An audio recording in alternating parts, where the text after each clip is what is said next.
Você ouve agora mais um episódio do EvexCast. Oferecimento Instituto Evex, cuidando de empresários e das suas empresas. Gente, hoje a gravação de mais um podcast aqui do EvexCast. E hoje a gente tem um convidado aqui muito especial, Paulo. Paulo é um companheiro aí de grupo de empresários, de network, né, Paulo? E especialista em e-commerce, que é um projeto que eu tive, que eu levei desde o início, né, que já tem 9 anos que está tocando aí em uma das minhas empresas, Decisão Atacarejo. Conheci o Paulo e falei, nossa, que bacana, porque tem tudo a ver, né? A gente aqui trazer para o nosso canal alguém especialista em e-commerce para poder falar também para os nossos clientes, para os nossos ouvintes aqui sobre e-commerce. Paulo, seja muito bem-vindo. Obrigado. Se apresenta, por favor, para a turma te conhecer. Bom, Paulo Canarim, né? Eu trabalho com e-commerce, eu trabalho no digital há mais de 15 anos, no e-commerce a gente tem mais ou menos 6 para 7 anos, mas com a consultoria orientada a gente tem aí desde 2018. Legal. Então a gente está no 5º ano, né? 18, 19, 21, 22 é o 5º ano em que a gente trabalha com a orientação da profissionalização do e-commerce, ou seja, uma unidade de negócio mesmo, mais organizada, planejada e medida, né, metrificada, né, que a gente consiga mensurar cada ação e resultado dele. É um pouco diferente das aplicações mais tradicionais ou pensadas sobre a venda online, né? Sim, bacana demais. Paulo, nossos ouvintes aqui são empresários, pequenos e médios empresários. Alguns que estão nos ouvindo já podem ter e-commerce, mas muitos nos procuram aqui, né? Principalmente pessoal aí da área de varejo, e fala, eu ainda não tenho e-commerce, eu queria ter, será que está na hora? O que você fala, né? Qual é a melhor hora de se começar? Então, o que acontece? Dentre aquelas condições empresariais, digamos assim, né, que são ideais para você ter o e-commerce, eu costumo dividir em alguns perfis específicos. O primeiro, assim, o mais comum é o varejo, né? Porque é intuitivo, né? O varejo físico se migrar, né? Incluir a venda online. As questões do varejo físico, elas são muito específicas na medida em que a realidade da comunicação do varejo físico é muito diferente do varejo digital. Então, eu acho que a primeira disposição que o empresário do varejo tem que ter é saber, né, que é muito diferente, que não é um Ctrl-C, Ctrl-V. Não adianta você querer replicar toda a sua experiência de 30 anos no varejo físico para o varejo digital, que não vai funcionar, né? Pode não funcionar. Né? Pode não quer dizer que não vai, mas pode não funcionar. Um dos grandes desafios, por exemplo, do varejo é o número de SKUs, número de produtos, de variedades de produtos que o varejo possui. E aí, às vezes, a pessoa tem 5, 10, 20 mil, 30 mil itens na loja e quer migrar tudo para o digital. E isso não é recomendado, pelo menos não no primeiro momento. Então você faz uma seleção, a gente faz aí uma seleção a partir de um estudo prévio de quais são os produtos mais interessantes para você colocar no meio online. Assim, trazendo para a tua realidade, por exemplo, né? Você tem produtos perecíveis, tem produtos que são pesados e aí tem que serem porcionados, tem uma diferença do produto pesado. Não dá para pegar todo o estoque de uma loja física e jogar para o virtual, né? Todo o estoque e todos os itens também. Tem produtos que realmente, por exemplo, no caso de material de construção, né? Tem lá material de construção, aí eles vendem caixa d'água de 1.000 litros. Caixa d'água de 1.000 litros é um produto que tem um volume enorme. Sim. Né? Uma caixa d'água de 1.000 litros. Não dá para poder comprar pelo e-commerce e receber pelo correio, né? Não vai conseguir, vai depender de uma transportadora e o preço dela não é um preço alto, entendeu? Sim. Então uma caixa d'água custa, sei lá, digamos que custa, não sei quanto custa, mas custa lá R$500, R$1.000, por exemplo. Né? É uma operação logística muito alta, com um risco muito alto de devolução, porque a compra do consumidor, né, a lei guarda o consumidor quando ele compra à distância, tanto por telefone quanto pela internet, a um prazo de 7 dias. Né? Então você imagina, você entrega uma caixa d'água e a pessoa diz, não, essa caixa d'água aí não é da cor que eu queria, né? E volta a caixa d'água. Sim. Ele pode dizer isso. E aí é uma operação que vai implicar seguramente em prejuízo. Então, e você está aberto ao Brasil todo, dependendo da sua marca, né? Sim. Então você vai entregar uma caixa d'água em Palmas, no Tocantins, e essa caixa d'água vai voltar, então o prejuízo vai ficar maior. Maior, é melhor quem quer comprar uma caixa d'água comprar perto de casa. Exatamente. Né? Então se você expõe esse produto, você está sujeito a algumas questões. Então assim, a seleção de produtos da linha de varejo é um ponto muito importante a ser discutido e difícil de ser aceito do varejo, porque ele tem a impressão que o cliente vai navegar na loja digital dele como ele passeia na loja física. Sim, né? E é um pouco diferente, né? Nesse sentido. É uma coisa que eu aprendi muito com isso, né? Porque há 9 anos, na verdade, atrás, 9 para 10, eu estava estudando como abrir um e-commerce, né? E na época do meu negócio, que é atacarejo, não existia nenhum e-commerce no Brasil. Então, assim, eu não tinha sistema pronto, eu não tinha um modelo para poder servir de base, fazer um benchmarking, né? A gente não tinha. Então, eu estudei bastante para poder começar. E uma das coisas que eu vi e aprendi, e hoje passo isso, né, para os nossos clientes, é que muitas vezes a gente, enquanto empresário, pode pensar assim: eu vou montar um e-commerce porque eu preciso de aumentar a venda, meu negócio está ruim, vai ser minha salvação, né, para o meu negócio e ampliar. E eu falo, gente, montar um e-commerce é você montar outro negócio. Outro negócio. Né? É tipo assim, eu tenho uma loja, vamos pensar, numa loja de roupas, né? Inclusive, várias pessoas às vezes falam, né? Eu vejo aqui, ainda estão só no varejo físico, vamos dizer assim, né? Aquela loja de rua, de shopping, ainda não tem uma loja virtual. E não é achar que aquele modelo ali, que às vezes não está com um resultado bacana, que é só ir para o e-commerce e que vai resolver. É outro negócio, né? É como se fosse outra. É uma loja física e uma loja virtual. 2 negócios diferentes, né? Não, é muito distinto, Porque o que acontece? A sua produtividade, né? Como você tem um ambiente... Existem alguns negócios em que eles são sistematicamente reconhecidos, digamos assim. Por exemplo, na década de 90, eu lembro que o Sebrae tinha umas cartilhas de negócios prontos. Então, assim, você recebeu, foi demitido, recebeu seu fundo de garantia, sei lá, tinha umas cartilhas. Monta um... aí tinha lá, locadora. Siga o passo a passo e tem um negócio. Tinha uma cartilha da locadora, da padaria, da lanchonete, né? Não sei se você lembra disso. Sim, mas, sim. Né? Então, alguns negócios são centenários, né? Como uma padaria, uma venda, um mercado, um açougue. Outros negócios, eles são recentes, mas a venda online, ela é constantemente recente, entendeu? Sim. Ela muda a cada 18 meses, assim, o formato, na medida em que a tecnologia que a gente se apropria, você pensa na tecnologia de um smartphone de 5 anos atrás, 4 anos atrás. Então, assim, o comportamento, ele é muito influenciado pela proposta da tecnologia que se tem, né? Sim. Então, na medida em que você foi abrindo, avançando tecnologicamente em equipamentos, o consumidor foi se alterando e novos foram entrando, né? Então, assim, por exemplo, as classes C, D e E, elas tinham equipamentos, mas que estavam muito limitados à rede social.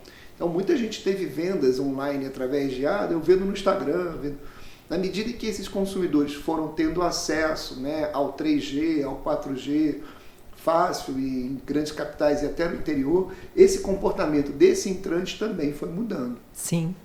Então, tem que ter uma disposição para uma atualização constante, porque você vai precisar de uma orientação, vai precisar de uma monitoria, porque o seu negócio, que você está dentro dele, né, em que você está operando dentro dele, é difícil de você ter uma visão clara de tudo que está acontecendo fora. E aí é que as consultorias e as mentorias, elas entram para balizar e para atualizar aquele gestor de empresa, aquele dono de empresa, sobre o que vem acontecendo. Então, no digital, isso é uma coisa um pouco mais recorrente, porque o prazo, né, de acomodação e de mudança, ele é curto, né? Você se acomoda muito rápido, né, na operação tecnológica e em seguida ela muda novamente. Então, Por exemplo, logística, que é um grande gargalo do e-commerce, é uma coisa que vem mudando constantemente, né? E a pressão de entrega cada vez mais rápida, imposta pelos marketplaces, traz esse parâmetro para dentro das lojas, entendeu? Como é que você vai fazer? Tem Sim. toda uma estratégia assim. Então, eu acho que o grande desafio do varejista que quer entrar para dentro da venda, né, participar da venda online, é perceber que é um mundo que está sempre atualizando, diferente daquele formato em que está estabelecido e reconhecido, que permaneceu 10, 20, às vezes 30 anos, né? Agora não, isso veio mudando. Por exemplo, pagamento também, recentemente, com a entrada do Pix, né? Então, a tecnologia vai alterando o comportamento dessas pessoas que vão entrando. Já no físico não muda muito, né? Sim. A gente tem poucas opções no físico, né? A coisa Sim. mais estável. Me fala, Paulo, qual que é, assim, né, o momento que você vê que é o momento da pessoa falar assim, olha, vou apostar no e-commerce, vou começar, né, esse outro negócio, dentro da sua experiência, né, que eu tenho certeza que você já viu aí, gente que já tinha um bom negócio e resolveu apostar no e-commerce, e outros ainda não estavam com um negócio muito bom e já vai. Tem um momento? Tem um momento, sim. Tem um momento. Aliás, tem duas, eu considero que são duas percepções assim mais clássicas. A primeira é o momento interno da empresa, se é de dentro para fora. Em que sentido?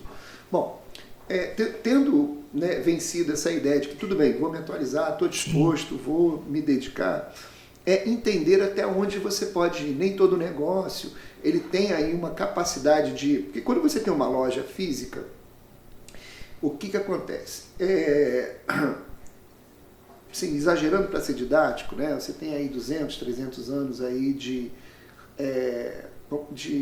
uma comercialização mais organizada dentro do sistema, né, do chamado capital, né? Então, as unidades, os centros comerciais, né, eles eram... o deslocamento para um centro comercial era naturalmente, né, feito há 50, 100, 200 anos. Então, você era de uma cidade do interior, vou na capital resolver tal coisa. Sim. Né? Você estava na capital, vou no mercado comprar tal produto. Né? Você se deslocava aos centros comerciais, entre eles ao mercado comercial. Então, você tinha a distância era muito grande e era naturalizada. Quando eu vim para Belo Horizonte, por exemplo, só para você ter uma ideia, eu conheci Belo Horizonte em 88, foi a primeira vez que eu vim a BH. Eu fiquei impressionado que a cidade só tinha um shopping, né? Sim, era o BH Shopping, durante muitos anos. Isso, era um shopping. Então, assim, o deslocamento ao shopping era a unidade, era o raio inteiro da cidade. Depois que eu vim para cá em 91, 92, inaugurou, assim, sucessivamente, né? Em seguida, Sim. o Minas e depois o Del Rey. O Del Rey. Né? Foram um shopping. Então, assim, à medida que você foi promovendo unidades centrais de comercialização, o raio foi reduzindo. Então, o raio de uma loja de bairro hoje, né, é muito curto. Sim. Entendeu? Por quê? Porque a pessoa que está na rua seguinte, ela tem farmácia. Na rua anterior tem farmácia. Né? Mas um raio de academia que já chegou a 3 quilômetros, hoje é menos de toda hora. Eu brinco que farmácia e academia a gente tem mais que padaria hoje, nos bairros, né? Exatamente. Então, na medida em que esse raio ele reduziu de atenção, é uma consequência da competitividade, né? Se aumentou o número de fornecimento daquele teu produto, daquele teu segmento de loja, existe sim a necessidade de ir para o digital. Né? Então, assim, ele foi atenuada, né? Assim, na medida que o delivery veio, ele acabou ampliando o seu raio de atuação, mas o digital, sim, ele te deixa disponível para uma área muito maior do que certeza. O limite geográfico, que foi reduzido. Sim. Então, a primeira questão internamente o meu produto, ele sofreu uma pressão de redução de raio, né, de deslocamento. Se sim, o digital vai te ajudar muito. Vai ajudar. E a outra questão externa o meu cliente espera que eu tenha uma unidade digital? É natural que o cliente, você já tem uma loja virtual? Né? Porque hoje o comportamento, ele, na cabeça dele faz sentido ele fazer uma busca no Google, achar a sua empresa no Google Meu Negócio e apertar lá e ter uma loja virtual correspondente. Mesmo que seja para ele só olhar. mesmo que depois ele vá na sua loja e compre. Sim. Então são esses momentos hoje, eles têm se mostrado cada vez mais imperativos na decisão. Assim, já existe uma expectativa do meu público em relação a isso, e eu tenho uma demanda de ampliar minha área de atuação, Sim. uma vez que a minha pressão de raio de atuação está cada vez menor, né? Assim, está cada vez encurtando. Então eu acho que o momento certo passa por essa percepção, né? De sim, eu estou perdendo espaço, né? Estou perdendo fluxo físico de acesso à loja, entendeu? Eu preciso achar uma maneira de... Existem caminhos para você levar a pessoa à loja, existe, mas hoje, por exemplo, se você for a um shopping, você vê que a redução, né, do fluxo de entrada nas lojas é muito grande.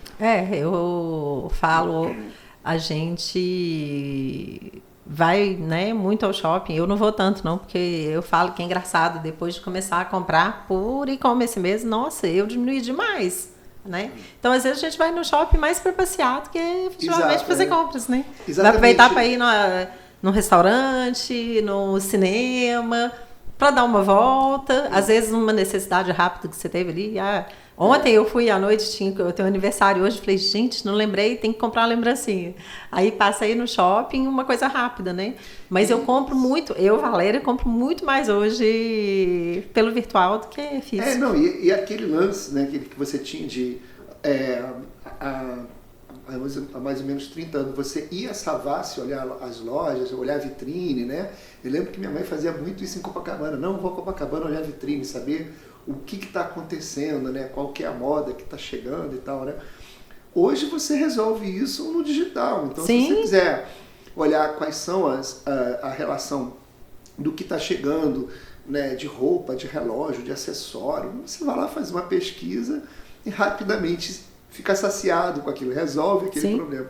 Então essa função também do shopping de trazer, né, de mostrar a novidade, ele perdeu, a loja perdeu um pouco de espaço para o digital. Sim. Então é mais uma questão que tem que ser considerada. Assim. Eu tenho uma loja que precisa, né, independente do segmento que seja, de ter uma opção virtual para o meu cliente, entendeu? Para a minha marca, principalmente para a marca, né? Sim. A gente, falando de varejo, né? Falando de alimento, de roupas, alimento vem crescendo, né? Porque eu lembro quando eu comecei, eu ia em vários eventos da e-commerce Brasil, eu fui em vários. E aí, alimentos praticamente não aparecia, não tinha, né? Eram muito poucas lojas, né? Começou muito forte com vestuário, com a parte de cosmético. Né? Os primeiros, né, assim, as primeiras entradas foram livros e CDs, né? Acho que foram, depois veio... depois é que foi evoluindo, né? Aí depois apareceu os produtos de tecnologia, que ainda são muito fortes, né? Sim. A gente vive um problema com roupas e acessórios no Brasil, que é a falta de uma padronização de tamanho, né? Assim, ontem eu estava dando... Acaba dando muita Né? devolução, Assim, muita... A gente tem... Né, eu brinco que a Patrícia, quando vai sair para comprar um sutiã, é uma jornada, né? Assim, porque não tem parâmetro. É difícil, não tem um padrão nenhum. Então, é muito difícil. Aí, quando você acha uma marca que você entendeu, aí você compra naquela ali, né? Porque sapato... eu faço demais isso, de fidelizar numa loja que você já sabe o padrão, que é o seu número, né? A pessoa faz a calça. Isso daí foi e ainda é um problema para o e-commerce brasileiro. Sim. Então, por exemplo, o que isso traz de transtorno? O vestuário, né, ele teve que aprender a alocar, comunicar bem. Você vê que hoje camisas e sapatos trazem medidas específicas e às vezes com fotos comparativas, assim, para a pessoa ter uma ideia. Por quê? Tem 7 dias. Então, o que foi uma prática aí num passado recente, né? A pessoa comprava 5, 6 camisas, ou 2, 3 sandálias, recebia, escolhia uma e devolvia 2, entendeu? E esse custo de retorno tinha que estar no preço, né? Sim. Então, essa falta de padronização foi uma das coisas que causou um pouco de atraso e de transtorno, né, para essas empresas entrarem. Bacana. Agora, a comida mesmo, né, o produto, ele foi meio que desmistificado na pandemia, né? A pandemia, ela resolveu todos os problemas de de comportamento em aplicativos assim que poderia levar 3, 4 anos, ela resolveu em 3 meses. Sim. Né? Assim, foi uma enxurrada. Eu tenho exemplo mesmo na minha loja, que já vamos tirar 2 anos atrás aí para arredondar de pandemia, né? Então, quer dizer, uma loja que já tinha 6 anos, mais ou menos, a gente cresceu 5, 6 vezes nos 3 primeiros meses de pandemia. Foi uma... Que eu falo, foi uma experiência que muita gente achava que não era possível, né? Não gostava, que não vai dar certo, assim como foi o trabalho home office, né? Também. Então, assim, acelerou, né? Muito isso. Não, o comportamento pós-pandemia, né? Assim, durante o processo, o comportamento do digital foi muito acelerado. Sim. Porque houve uma bancarização, né? Houve uma entrada de novos participantes, porque, pra você ter uma ideia, os números bancários pré-pandemia era assim, da ordem de não bancarizados, 55%. Olha só. Tem gente que tem 3 contas, mas Sim. metade da população brasileira não tinha, né? Agora aumentou, né? Assim, a gente tem aí 60%, né? Houve uma redução, né? Sim. Principalmente com os bancos digitais. Né? Isso, né? Então, houve uma entrada também de novos participantes no meio digital e isso gerou um transtorno no atendimento, porque entrou muita gente nova, né, recém-bancarizada, sem comportamento digital, então, assim, errava a compra, não conseguia colocar CEP, né, não acertava, é sério. Então, a gente teve muitos problemas, assim, de orientação de primeira compra, a pessoa, né? Agora é que reduziu um pouquinho no primeiro semestre, vamos ver como é que vai ser o segundo semestre. Sim. Mas houve uma redução muito por conta disso. Então, assim, mais um fator, assim, digamos, positivo, né? Existe uma entrada de pessoas que desconhecem o seu produto, que desconhecem até o seu formato de negócio, entendeu? Então, é um número muito grande do qual você pode vir a ficar exposto, né? Sim. Disponível. Bacana. Paulo, a gente tá aqui falando, não tem jeito, a gente pensa em e-commerce e eu até, é a minha tendência, né, de ir para o varejo por conta disso, mas até de clientes aqui, mentorados, clientes de conselho que eu tenho hoje, indústrias, né? Então, assim, a gente falou um pouco aqui que tem muito a ver com o B2C, né, que é o negócio direto para o consumidor, mas eu vejo que está crescendo e muito também o B2B, né, no e-commerce, e as empresas negociando com outras empresas também através, né, do e-commerce. A primeira resposta da indústria, né, é porque o que acontece? Com a pressão da comercial, da entrada da compra direta, né, a indústria que tinha um salto entre distribuidores e revendas, né, então você vendia para distribuidores, que capilarizava para as revendas, para os lojistas, para chegar no consumidor final. Esse contrato, né, ele foi meio que se desfazendo nos últimos anos, né? Algumas indústrias, né, elas criaram algum mecanismo, mas existe a disponibilidade, né? Empresa de computadores, agora carro mais recente, né?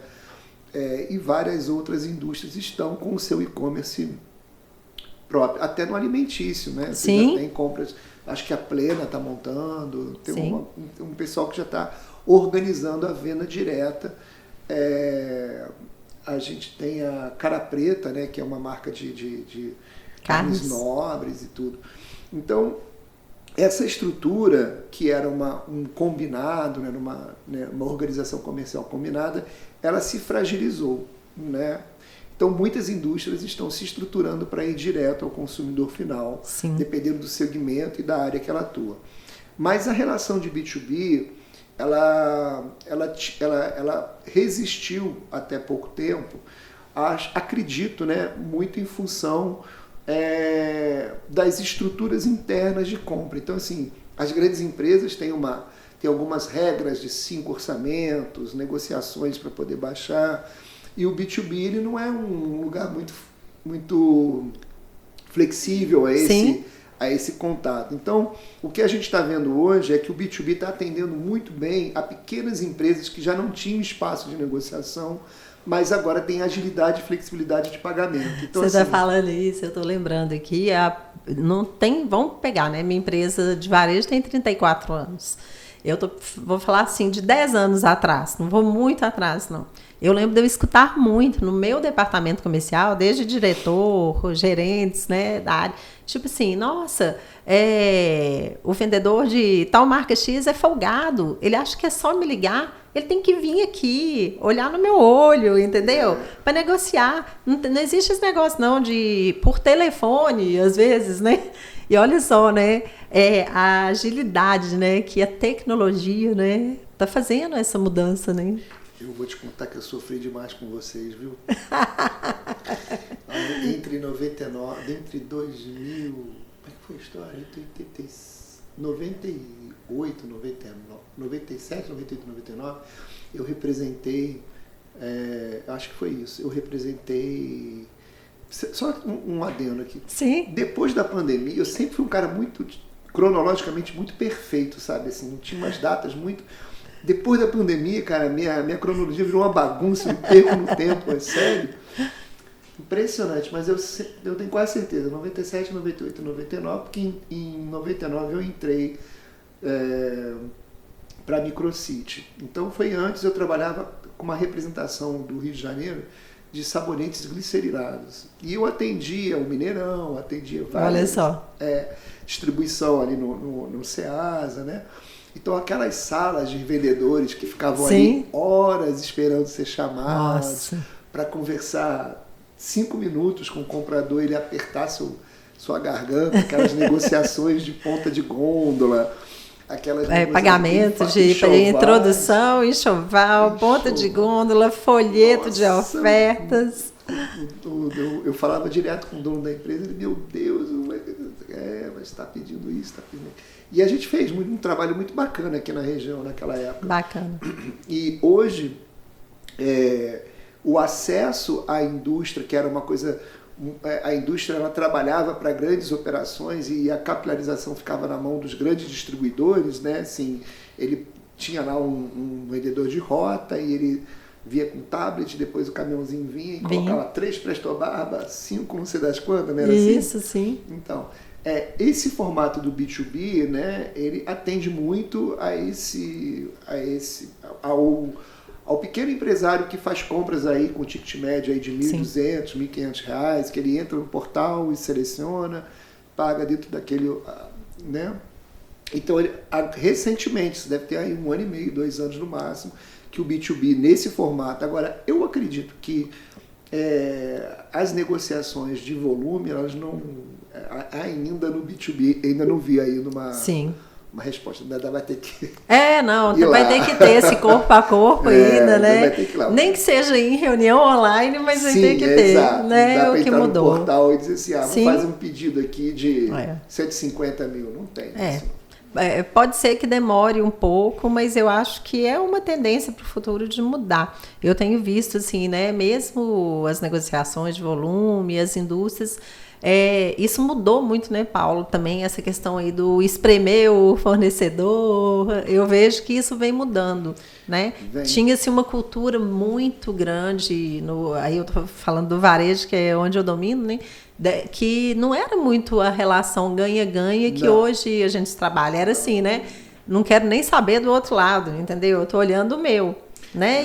Isso não funciona, né? A gente sabe que isso não funciona. Não funciona, e hoje as indústrias que se organizaram para vender, né, para C&A, para Carrefour, né, e que se viram rendidas em prazo de pagamento e tudo, né? Foi uma enormidade, né? No início dos anos 2000, quantas quebraram, né? Sim, porque não tem jeito. Cliente, né? Eu tive um amigo no Rio de Janeiro que tinha um contrato com a Gillette de fornecimento de 4 anos, 5 anos, e ele achava aquilo o máximo, né? Acabou o contrato e com 6 meses ele quebrou. O que a gente fala muito aqui, né, no EVEX com os nossos clientes, a gente precisa ter muito cuidado com a nossa carteira de clientes. Às vezes eu vejo, né, empresários muito encantados, nossa, porque eu estou vendendo para X empresa, uma empresa grande, e aí na hora que a gente vai olhar, 70%, 80% do faturamento dele, do resultado dele, está ligado a uma empresa. E eu falo, e na hora que acabar isso? Existe fidelidade em negociação? Né? Não é um negócio que a gente sabe que é difícil. Que até podem te dar aí alguma tempo. segurança, mas assim, mas não é suficiente. Não é. E não é estratégico, né? Sim. Porque eu acho que isso também é uma questão assim, o pensamento estratégico, o planejamento, né, por incrível que pareça, é recente para o pequeno e médio empresário, né? Até então, eu conheci vários empresários de sucesso, né? E eu sou um pouco, como diria, eu não sou grosso, não é grosso, mas tem coisas que você precisa saber como dizer. Mas tem empresário que eu já participei de reuniões e que eu digo para ele assim, cara, é como se você fosse um jabuti no alto da árvore, sabe? Sim. Explica como esse jabuti chegou aqui, entendeu? O seu negócio, ele veio no fluxo de uma demanda de mercado muito alta, mas o preparo para você estar aqui mesmo, né?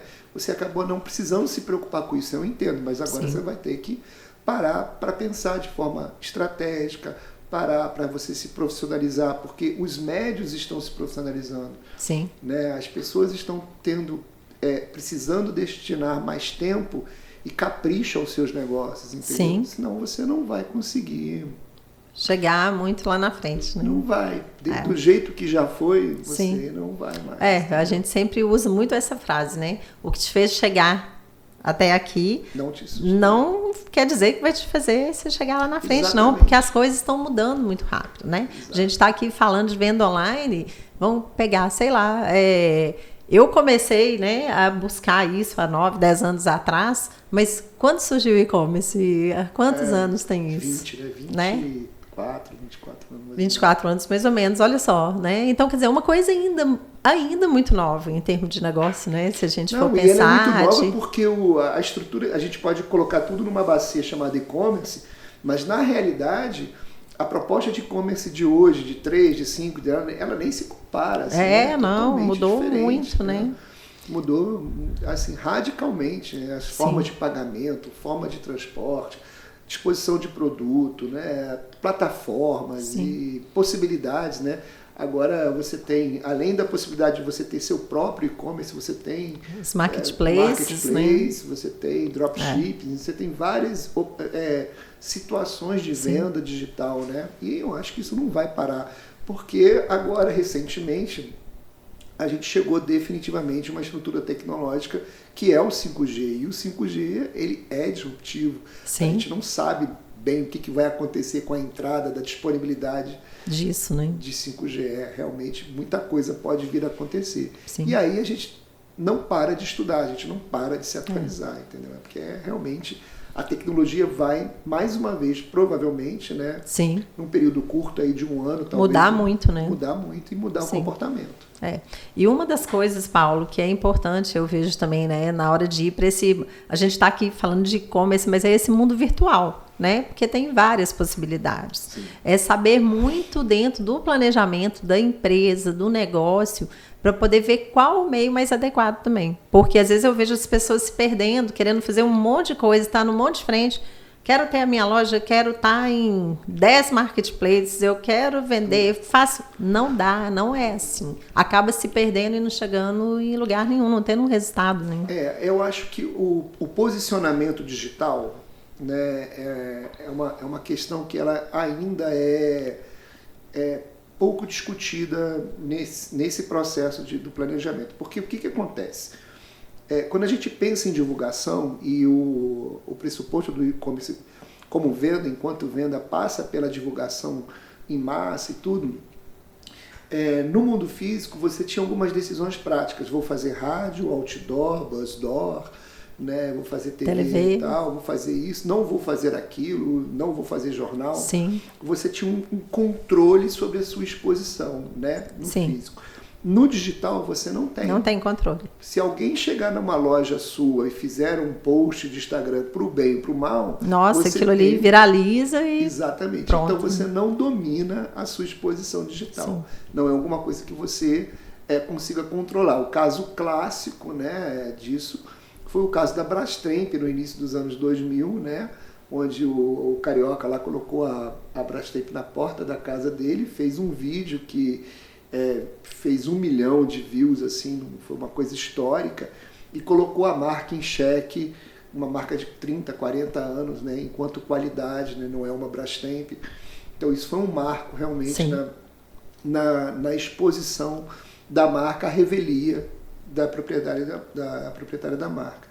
Então, o posicionamento digital, ou seja, escolher bem os canais, saber quais são os canais que você se relaciona melhor e até ir crescendo, né, o que é mais do que natural e possível, mas não tentar entrar todas as frentes sem poder dimensionar quais braços você de fato tem, né? Porque você vai abrir frentes que talvez você não consiga controlar e vai acabar se expondo a uma crise digital, que é uma coisa muito complexa hoje. Crises, assim, reclame aqui. Sim, né, tem que estar atento em muitas outras coisas, né? Exatamente. Aí esse processo que vai ser... Claro, que você não vai montar um e-commerce hoje e vai, né, ter 40, 50, 100 mil acessos amanhã. Você vai começar pequenininho e essa dimensão vai crescendo. Mas, de qualquer forma, a exposição ela não é controlada, então ela tem que ser previamente planejada também. Sim. Entendeu? Bacana isso que você falou, né? Da questão, as pessoas, às vezes, é o que eu falei no início aqui, tem um negócio, às vezes o negócio, ele quer crescer o negócio, ou o negócio não está tão bem, ele acha que a tábua da salvação é montar um e-commerce ali para o negócio dele, e não é uma coisa que... Acontece. A gente tem cases aí de sucesso que vira muito rápido. Mas como qualquer negócio, tem todo um tempo, né, de maturação, de ajuste. A operação de um e-commerce, né, não é simples. É como a operação de um negócio, né? E as pessoas, eu lembro que eu ouvia muito assim, não, tem que ir para o virtual, porque é muito mais barato, você tem um custo muito menor do que o físico, você gasta menos funcionários e tal. Ok, mas só que você tem outras coisas também que no físico às vezes você não tem, né? Isso é o canto da sereia, né? É o canto da sereia. Porque você ter uma loja que abre de 10 da manhã às 10 da noite num shopping, né? Que vai trabalhar e tudo, você vai ter aí que eu acho que é o máximo que a gente pode pensar em ter, né? Algumas são 24 horas, mas a maioria trabalha num shopping, trabalha de 10 às 10 e tudo. No e-commerce é 24 por 7, 24 horas. Tem assim, você não sabe quando alguma coisa, né? Você não sabe, inclusive, como a gente falou aqui antes, quando o cliente vai reclamar, vai te jogar na rede social, né? Não, por exemplo, eu tenho um cliente meu que ele tem uma estrutura de e-commerce que ele...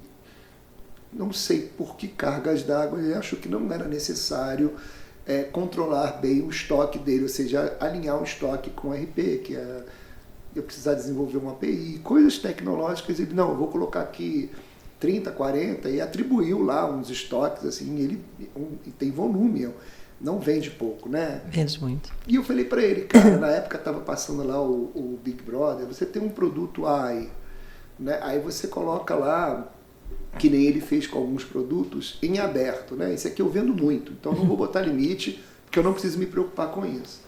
Aí você pega lá o seu produto, na verdade você tem 100 desse produto no estoque, você comprou muito bem, tá aí com uma margem boa, e aí um personagem lá do Big Brother de madrugada, o Scooby das contas lá, levanta, vai na geladeira, pega a sua jarra que você está vendendo lá, bebe uma água, abraça a jarra, diz que a jarra é a melhor amiga dela, não sei o que ela cai, você acorda, vendeu 1.500 jarras, das quais você só tem 100. Quando você for comprar, você não tem como repor.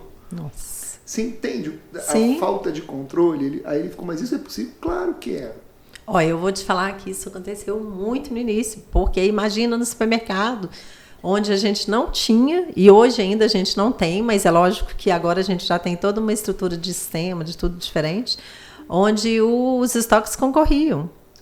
Então, por exemplo, o Paulo entrou no e-commerce, comprou lá 10 unidades de sabão, na hora que o meu funcionário ia na gôndola, o cliente tinha passado com o carrinho e tinha levado aquilo, e aí? Então, assim, são coisas que a gente não planejou por não conhecer e passei por isso demais. Hoje a gente já tem um percentual de estoque e ainda acontece, porque a gente tem estoques concorrentes, vamos dizer assim, hoje né? A gente costuma... Mas é mais Tem tecnologia que ajuda hoje. Não, a gente trabalha com, por exemplo, nesse caso, você pode atribuir multicanal, né? Sim. Porque algumas empresas, não sei se... que não são do ramo de alimentação, mas, Sim. por exemplo, um segmento que é muito próspero no físico, no digital e no marketplace, um suplemento. Suplemento é uma coisa que as pessoas compram, né? Assim, na farmácia, na loja própria e tal. Então você atribui lá, você tem, vamos supor, cromo, um suplemento qualquer de cromo, não sei. Você atribui um percentual para o marketplace, um percentual para a sua loja física e um percentual para a distribuição que vai chegar, né? E aí você consegue controlar melhor o estoque. Mas mesmo assim já foi muitos problemas, assim, nesse sentido de você, eu tinha para vender, já acabou? Já. Tem, mas acabou, né? E a formação de preço nesse volume, no caso esse cuidado de ter uma reposição, porque aquele preço está garantido, né? Você vendeu, né? Sim. Entendeu? Então, a gestão operacional da loja, ela não pode ser mais simples, uma vez que ela é 24/7. Você não tem como dizer para o cliente, não vou te fornecer, você já vendeu, o cliente já pagou. Isso aí que você falou, né? A gente estava falando dessa questão das redes sociais, né? Aliado a isso. Antigamente, por exemplo, na loja física, não antigamente, porque ainda acontece, né? Eu fui lá, comprei, o copo está com preço errado, na hora que eu vou passar no caixa, alguém vai descobrir e resolveu aquele problema ali.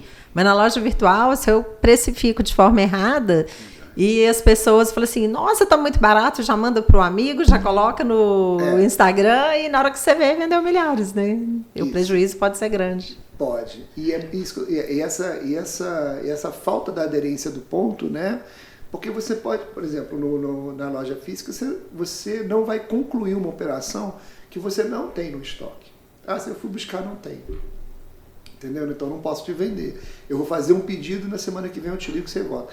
No digital não, você já vendeu, a pessoa já pagou, né? Ela já está aguardando receber aquele produto.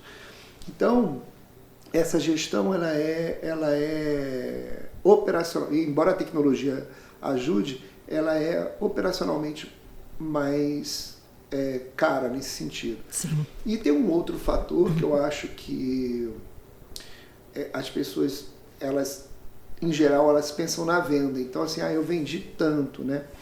Só que a venda mesmo, ela não termina exatamente quando ele paga, né? Sim. Então, tem um processo de pós-venda, de acompanhamento da mercadoria, de recebimento, de entrega, de uma expectativa de uma embalagem que veio adequada. Então, enquanto no físico a pessoa paga, pega a sacolinha e vai embora e morreu, só uma próxima vez. No digital não, aquilo perdura ainda. Sim. E reflete, né, nos comportamentos, por exemplo, em rede social. Sim. Não, olha, recebi isso aqui, uma bagunça, gente, comprei aqui, olha que confusão que tá isso. Ou comprei, olha, gente, como chegou bacana para mim e tal, tô encantado e tal. Então, a loja física que requer detalhes também, né? Lojas, por exemplo, como roupa de cama, que tem, né, o marketing de aroma, né, aquele aroma peculiar da loja, que tem toda uma estética, né, uma estrutura visual pesada. No digital tem seus detalhes também. Sim, entendeu? sim. E eles podem vir ser caros também na medida em que você não entrega aquilo que o que já é combinado, entendeu? Sim. Atendimento hoje não é mais um diferencial, né? É uma obrigação. Sim. Né? Tem que ser, não tem jeito, né? Tem que ter aquele a mais para poder você, né, ter o cliente. Paulo, vamos assim, né, rapidamente, eu queria que você falasse para a gente. A gente falou dessa questão da empresa estar pronta, do planejamento. Quais são os passos, né, que você... Eu sei que são muitos, né, mas os principais. Olha, eu estou pronto, eu quero montar meu e-commerce, né? O que eu tenho que estar atento para poder, né, dar aquele start, falar, olha, quais são os passos que eu preciso ter atenção aí na hora de começar? A primeira coisa que a gente começa a pensar, né, a trabalhar, a gente faz um estudo do segmento e do produto no mercado. Então, assim, eu quero vender tal produto, um produto qualquer no mercado, eu tenho uma loja disso, quero ir para o mercado. Esse mercado no digital, ele já está contemplado, né? Assim, já existem benchmarks, já existem pessoas, né? Isso já foi resolvido ou você está abrindo um mercado? Porque são dois custos diferentes. Um é disputar um bolo partido, o outro é investir num mercado único, né? Sim. Digamos assim, num oceano azul e o outro num Sim. oceano já vermelho. No oceano vermelho, você vai disputar por preço, mas está tudo resolvido. O cliente já sabe o que tem que fazer. No seu, você tem que convencê-lo, né? Tem que explicar como funciona. São dois custos separados. Então, a primeira coisa é saber como é que o meio digital trata o seu segmento e produto, né? Eu acho que isso e qual a amplitude? É local? Está ligado a capitais? Você é melhor no norte, no sudeste do Brasil? Aonde que você tem aí uma ação mais favorável de primeira colocação? Então, observar, né? Porque tem toda uma parte tributária, né? Também, para poder vender para vários lugares. Um dos problemas, por exemplo, do B2B, né? Sim. Assim, a gente tem default, tem substituição tributária, que são questões que são difíceis de trato, né? Simples, assim, no operacional digital. Então, essas questões, a primeira questão é essa, saber, já existe isso, já está estabelecido um produto, um formato, um conhecimento sobre essa linha de produto. A segunda é a logística. Eu acho que, uma vez que você entendeu como que eu entrego, qual é o formato do custo e da relação, o meu produto tem preço e valor agregado suficiente para, por exemplo, quer ver um segmento que é aparentemente óbvio e não é tanto? Cadeiras. Sim. Cadeiras, né? Algumas cadeiras que são cadeiras prontas, né? Assim, cadeiras que você não consegue fazer nada. Cadeira mesmo. Sim, cadeira normal. Normal. Que custam 400, 500, R$1.000. Às vezes a cadeira tem detalhes que no transporte chega um arranhadinho. Então, aquela cadeira que custou R$300 e saiu de Belo Horizonte para ser entregue em João Pessoa, e a pessoa chegou lá, olhou a cadeira, essa cadeira tem um aqui, arranhão e eu não quero. Volta, entendeu? E inviabiliza. Você tem uma área de atendimento que você tem que controlar. Agora, como que isso foi resolvido no segmento de cadeira, assim, só para ilustrar? Essas cadeiras gamers, né? Eu comprei minha cadeira gamer, né? Eu, sem mentira nenhuma, eu recebi em 2 dias. Eu comprei, numa terça, ela chegou na quinta. Sim. E ela chegou uma caixa toda fechada e eu que montei minha cadeira. Tudo desmontado. A gente já comprou, eu tenho aqui no escritório, tem em casa também, é assim. Eu tenho um número de livros relativos na minha casa, deve ter uns 200, quase 300 livros. E aí eu fui na Tokstok, comprei uma estante maravilhosa, que eu achei linda. Para colocar os livros. Toda, né? Aí o cara chegou lá em casa para entregar, abriu a porta, veio com uma caixinha. Eu falei, não foi isso que eu comprei, não. O senhor não comprou a estante tal? Eu falei, comprei, mas não estante, isso, não. Tá aí? Não, tá aqui sim. Eu falei, não, amigo, não tá. Aí fui lá, peguei, sério mesmo, mostrei, mas é essa. Eu falei, cara, então abre e monta isso aí que eu quero ver. Aí ele montou a estante, estava ali dentro mesmo. Então você consegue comprar algum segmento. Então teve uma solução de logística. O seu produto tem que fazer parte desse universo. Ele não pode ser um produto do qual o custo da venda, né, a operacionalização da venda seja muito cara para quem compra e muito arriscada para você. Então a logística ela é fundamental nesse segundo formato. E com muita atenção, né, porque a logística é um dos itens, vamos dizer, mais caros do produto, né? Sim. Então assim, a gente tem que ter muita atenção, né, na logística.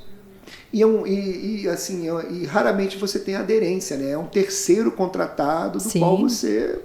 Muitas vezes você não tem controle, né? Mas não tem controle sobre ele. Então, logística, parceiros de logística é super importante. O terceiro ponto que eu acho muito importante é a sua infraestrutura de organização em estoque, né? Saber como que você vai disponibilizar, se o seu produto... você consegue ter um valor agregado numa prateleira, se você demanda muito, vou vender travesseiro. Travesseiro custa R$70. Então, assim, para eu ter um estoque de travesseiro, vou precisar do quê? De um galpão? Entendeu? É complicado. Então, assim, E aí, de novo, né, vamos usar um exemplo aqui, não sei se tem problema falar marca, porque eu já falei algumas. Ah, não tem não, ninguém tá pagando aqui pra gente não, mas a gente vai fazer propaganda aqui. Tem aquele, eu vi recentemente no YouTube um colchão chamado EMA, alemão, que ele também vem na caixa. Exatamente, então tem mais um produto pensado para atender o meio digital numa venda em que a logística foi um fator decisivo, porque venda de colchão, por exemplo, no digital, ela tem que ser um problema, porque é uma operação, é uma estrutura cara, né, assim, de cubagem, né, no caso Então, a sua estrutura de estoque, ela tem que ser bem avaliada, do seu produto e da sua área. E a sua capacidade de atendimento operacional. Você vai, porque é muito comum, não, eu vou começar fazendo, sabe? Tem que ter uma pessoa que acorde para vender. Eu acho que é uma demanda pouco privilegiada, né? Eu vou começar eu mesmo, mas quem vai acordar para vender? Quem vai falar com o cliente antes? Muitas vezes o empresário que já tem um negócio, ele não tem tempo nem para aquele negócio, a operação daquele negócio físico já toma muito do dia dele no dia a dia.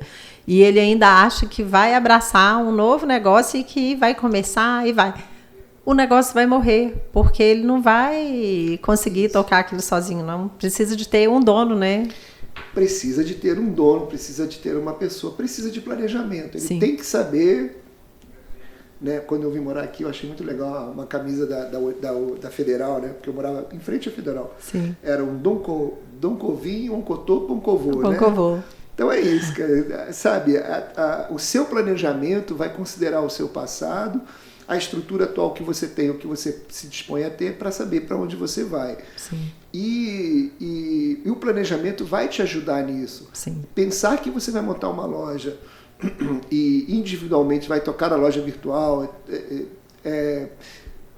ela não vai virar, e se virar você não vai conseguir tocar. Sim, não consegue. Quando eu falo que eu estudei muito, né, de e-commerce, e eu montei, realmente foi um projeto que eu toquei na empresa, mas com gente que já conhecia da área junto comigo. Isso. Eu fui estudar, eu fui procurar, né, eu fui a decisora de várias coisas, mas eu trouxe gente. É lógico que eu já tinha uma empresa com uma estrutura que me permitiu ter essa outra estrutura até andar.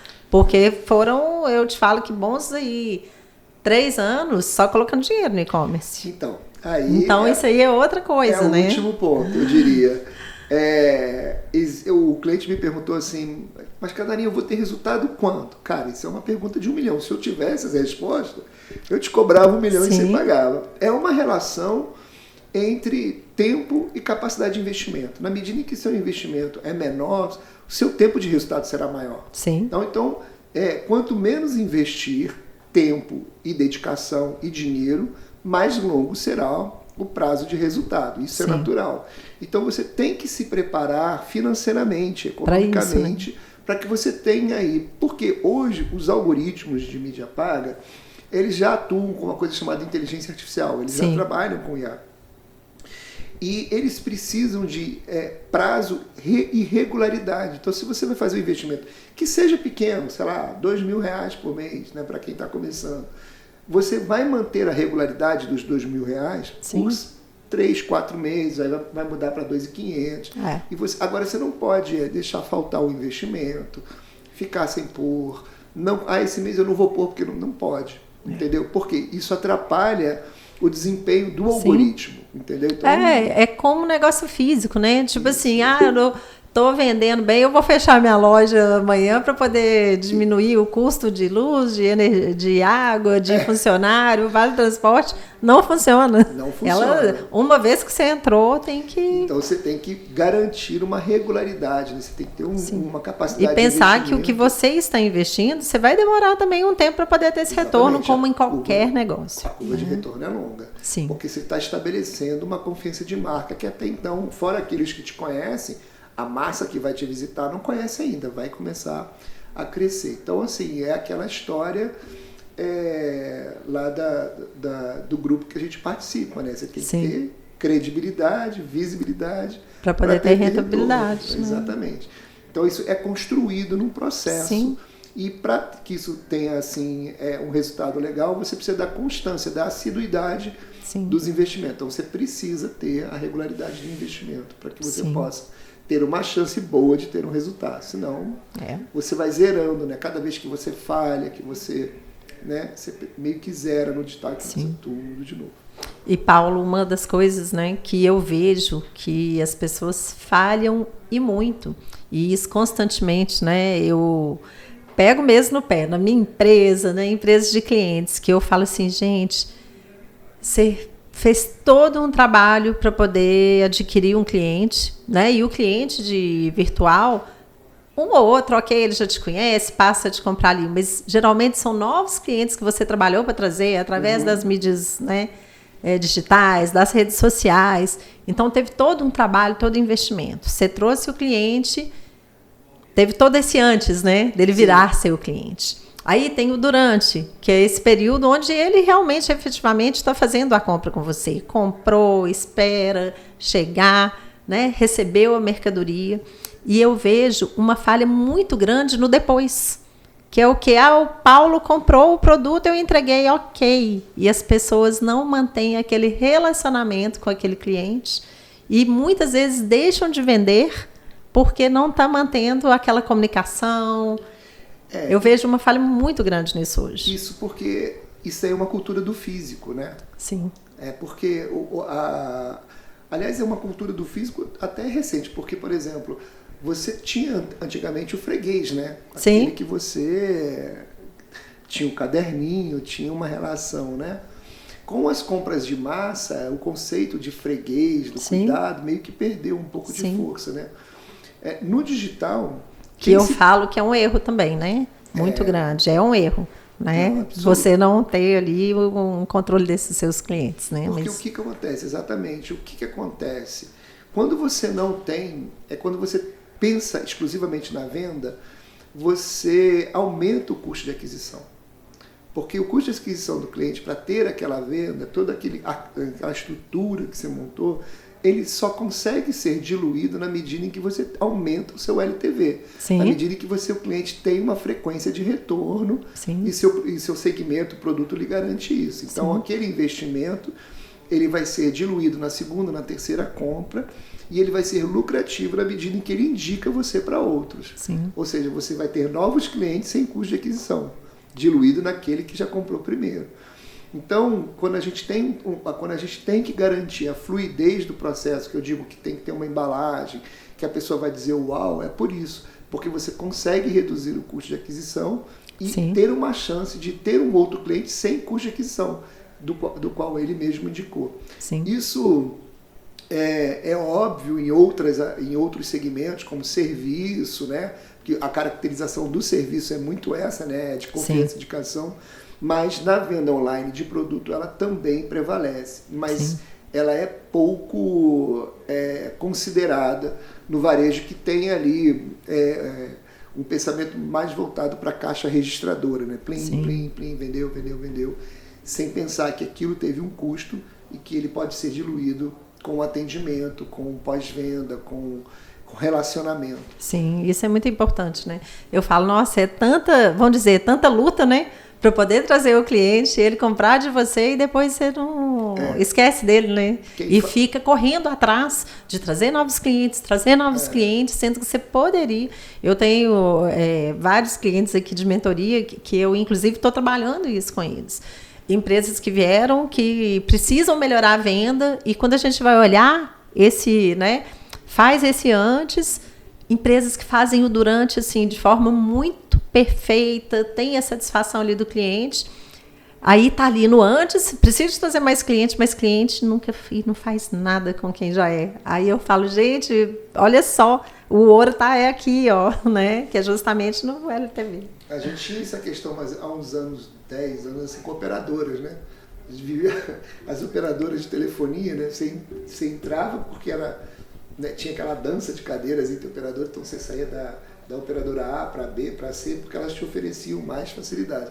Aí você ficava nela, elas te esqueciam. Aí começava a te maltratar, aí a outra te tratava melhor, aí você ia para outra. Aquela primeira que devia te considerar, não considerava, entendeu? Não considerava, não considera, né? Porque isso acontece até hoje, né? Eu fico vendo, eu falo, gente, É impressionante, né?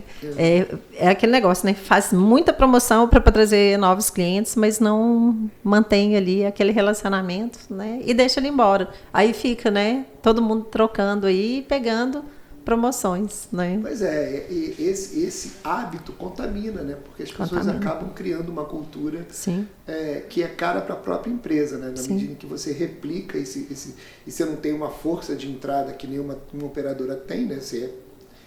Por maior que você seja, você ainda é uma pequena, uma média empresa, você acaba sofrendo as consequências disso, porque o custo da aquisição do cliente é alto. É alto, né? Bacana. Paulo, a gente está aqui, né, já, olha só, já tem 1 hora que a gente está conversando aqui, nem parece, né, e a gente vai caminhando aqui para o final, né, do nosso podcast. Me fala, como que as pessoas, né, encontram o Paulo, né, você que é especialista aí nessa área de e-commerce. Você tem o meu Instagram, que é o Paulo_Canarim. Eu estou Paulo Canarim no LinkedIn, que é onde eu frequento um pouco mais do que o Instagram. Eu tenho uma página pessoal chamada paulocanarim.com e tem o nautilus.com.br, que é a minha empresa de consultoria, onde lá tem outros consultores além de mim. Não é muito difícil de me achar. E também é só falar comigo aqui também que vai achar o Paulo e não tem, né, dificuldade nenhuma. Uma referência. Pois é, Paulo é sempre muito bom, né? Eu falo que a gente fala do que a gente gosta, o tempo passa, a gente nem vê, né? E vai rapidamente. Se você fosse dar uma última mensagem aí para os empresários que estão nos ouvindo, né, sobre e-commerce, investir no e-commerce, vir ou não, o que você falaria? Bom, o e-commerce assim, para quem está no segmento, para quem tem um segmento comercial, principalmente ligado ao consumidor final, né, ele é um caminho sem volta. É uma questão, minha recomendação é pôr no radar, se precisar conversar comigo, se precisar fazer, né, um estudo de viabilidade, um diagnóstico, né, para saber, né, como se comportar, eu estou à disposição. Mas é uma coisa que você vai conseguir adiar, mas não por muito tempo. Evitar, eu acho muito improvável. Sim. Aquele negócio, é um caminho sem volta, né? E eu vejo interessante, né, dentro aí dessas questões de pandemia, antes, né, pandemia, eu escutava muito assim, né, a gente tem que ir se preparando, porque as novas gerações, né, eu tenho filho de 21 anos agora, e a gente falava assim, quando o João tiver adulto, ele não vai querer comprar na loja física, vai ser só na loja virtual. Então, as empresas têm que ir se preparando para isso, e a gente viu que isso, assim, a gente já falou disso aqui, acelerou, né? Hoje eu vejo, meu pai, de 75 anos, compra muito no virtual. Então, quer dizer, mudou, né, esse hábito. Então, e quem não está, não que eu acredite, né? Tem uma corrente que fala assim, o varejo físico vai acabar e tal. Não vai, pode até ser, sei lá, eu acho que... Eu acredito que aqui, pelo menos aqui dentro do meu universo físico, né? Eu vou com alguma frequência ao Mercado Central, né? E lá tem um lugar que eu tomo café e como um salgado, um quindim, que chama Sabiá. Sim. E ele só aceita dinheiro. Não tem jeito. E é engraçado você resistir ao sistema de pagamento eletrônico, ao cartão, né? Ele só aceita dinheiro. Eu vi isso hoje, você acredita? Eu e André chegando aqui na nossa rua do escritório, eu deixei meu carro no Lava Jato e a gente veio andando, meio quarteirão aqui. E tem eu nem prestei atenção, não vi ainda, o André falou que tem uma lanchonete, parece que pequenininha, escondida, assim, do lado de uma distribuidora. Aí o André, tinha uns pães bonitos, eu não sei se é uma distribuidora de pães, o André, depois eu vou voltar, mas lá tá escrito que só aceita Pix ou dinheiro. Aí eu falo, gente, até hoje, né, vendedor de bala no sinal tem maquininha. Tem, exatamente. Né? Então, e tem empresário resistindo a isso. Exatamente. O e-commerce, ele segue, assim, é próximo ao meio de pagamento, nesse sentido, né? Sim. Você pode conseguir retardar, não sei qual que é a sua expectativa de crescimento e tudo, mas evitar vai ser muito difícil. Isso aí, Paulo, foi um prazer grande estar com você aqui, foi muito bom, né? Agradeço aí mais uma vez a sua disponibilidade, o seu tempo de trazer aqui um conteúdo, né, tão importante, tão rico para nossos clientes, nossos ouvintes. E é isso, pessoal, a gente fecha aqui. Toda quinta-feira, lembrando, tem um novo episódio do EVEXcast saindo. Aproveite também para poder seguir o EVEX nas nossas redes sociais, está no meu Instagram, valeria.bax, do André Bax, _oficial, nosso canal do YouTube, onde também vai ser disponibilizado, está recheado de conteúdo para vocês, LinkedIn e tudo isso. É só procurar Instituto EVEX que vocês vão achar e tem muito conteúdo para você que é empresário. Aproveita, gostou desse podcast, tem alguma dúvida, alguma pergunta para mim, para o Paulo, só colocar aqui que a gente em breve vai estar respondendo vocês. Até a próxima!